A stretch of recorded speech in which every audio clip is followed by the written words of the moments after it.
या अगोदर आपल्या 3 लाईनच्या वरची प्रॅक्टिस कशी करायची, फिंगर प्लेसिंग कसं करायचं हे आपण बघितलेलं होतं. तर सर्वांनी तिची प्रॅक्टिस केलेलीच असेल. ठीक आहे. तुझी 3 लाईनवरची प्रॅक्टिस कशी झाली आहे? सर व्यवस्थित झालेली आहे. तर मग आज आपण बघूया की तुझी 3 लाईनवरची प्रॅक्टिस कशी झालेली आहे. तर यावर बघू.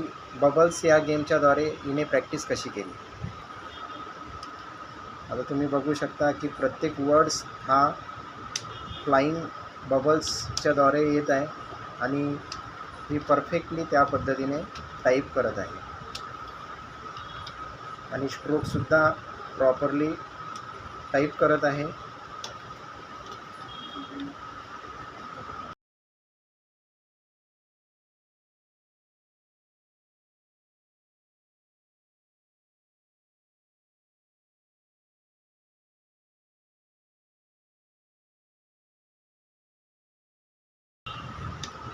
अरे वा, 1000पर्यंतसुद्धा स्कोअर गेलेला आहे आणि मिससुद्धा एक पण केलेला नाही आहे.